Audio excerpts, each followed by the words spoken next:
Hey, it's Part 64 guy, and another patient. Driver of the car is complaining of it not starting, so let's take a look. So, nothing. So sometimes one sign of a weak battery is you might get a clicking sound. It'll either crank slowly or you'll get a clicking sound, which is the solenoid that's it's an electronic switch trying to engage the motor, and it just doesn't have the power. Once the motor tries to turn, it loses it, and you just get this kind of clackety sound. That's usually a sign your battery doesn't have a lot of juice. Okay, so I'm in DC volts, and we'll check. Oh, look at that, 9.3. Yeah, it's supposed to be about 12.6 volts. So, battery's not doing so hot. Now, car batteries, the lead acid style batteries, do not like to be deep cycled. By that, I mean they do not like to be taken down to almost dead and then brought back up again. Something in the chemistry, it affects them and they will not last. They're supposed to last between 5 and 7 years. If you deep cycle a car battery, I think pretty sure you're not going to get anywhere near that. This car had not been driven a lot. It went dead. Jump started it. We got it charged up with a battery tender. It had gone dead again. This is 2 now, so I'm pretty sure this battery is probably had it. So I went out and picked up a new battery. So let's change it out. Okay, so this is a 2001 Honda Accord, and battery is pretty simple to replace. There's a retainer with 2 bolts that holds the battery in place, and then the battery terminals each have a clamp. So we're just going to undo those and get this guy out of here.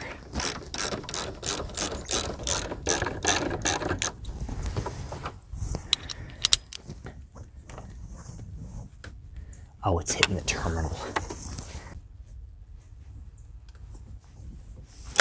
Some of these are a little tight with the terminal popping out, so the socket didn't play nice. So we'll do that. You want to disconnect the negative first because cars have a negative grounding system, and if you were to accidentally, while you're doing this, touch metal, you could draw a pretty hefty arc. You could actually weld your wrench, you short the battery, nothing good comes out of it.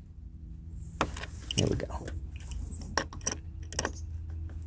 So, lesson learned, always make sure you have the right tools. That should be good. Pull that out of the way.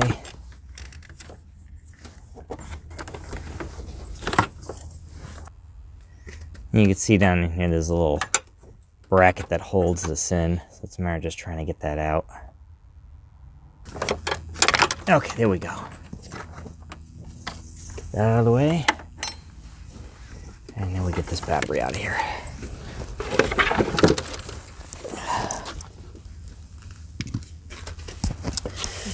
Oh, looky here.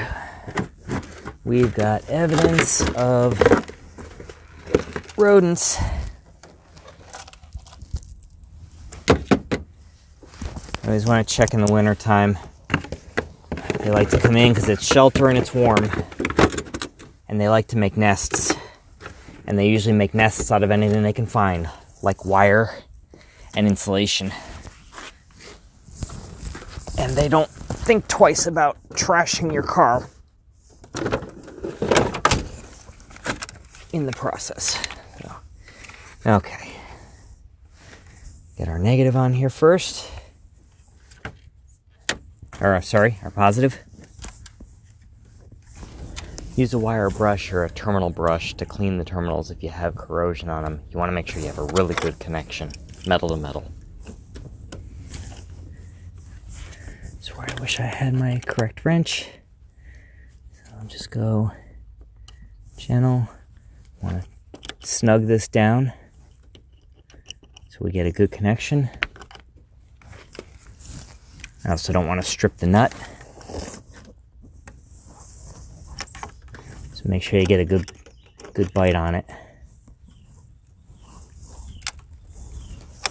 Okay. That's good. Put the boot on. Go around it.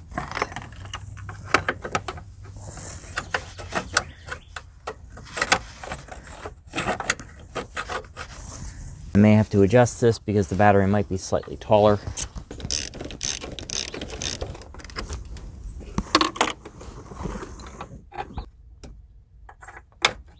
Okay, there we go. Now we're in.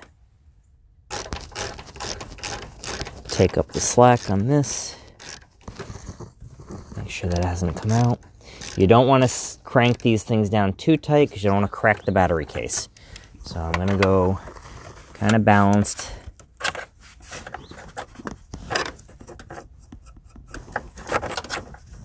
Get this one in.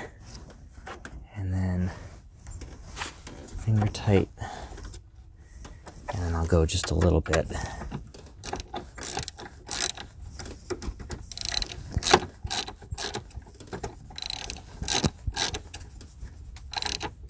There we go. Okay. Want to get it just to take up the slack. I don't want to crank the battery down and crack the case.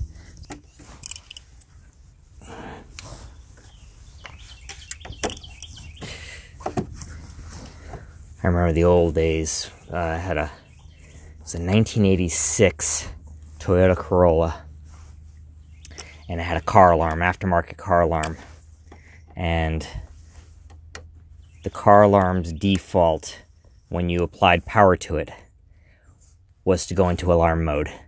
So whenever you went to go connect the battery, you had to have either a rag stuffed in the siren or you had to have earplugs in, because you got blasted when that thing went off. Okay, so we got that on. So that's on, that's on.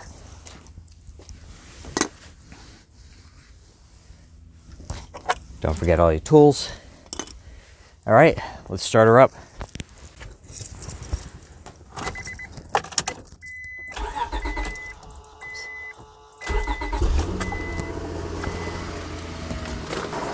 Okay, so one thing I'm going to do is just a sanity check.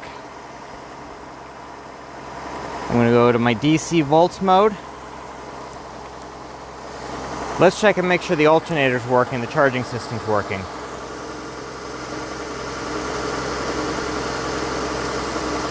We're at about 14.9. Battery voltage is normally about 12. That means we are charging the battery, so our charging system, our alternator, is working.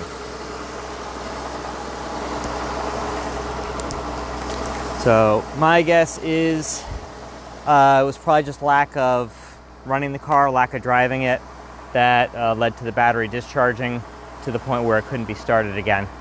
So part of just maintenance, making sure, especially a lot of newer cars, they've got computers in them. They are not completely off when you turn off the key. They will drain a small amount of power, so after a long period of time, it is possible for the batteries to be drained without you realizing it. So something to think about, especially for newer cars. So that's it for replacing the battery. Hope you learned something here on how to address the issue if you do run into a problem. And as always, thank you so much for watching. Be sure to hit that subscribe button, hit the like button too if you got something out of it. This is Par 64 Guy. See you later.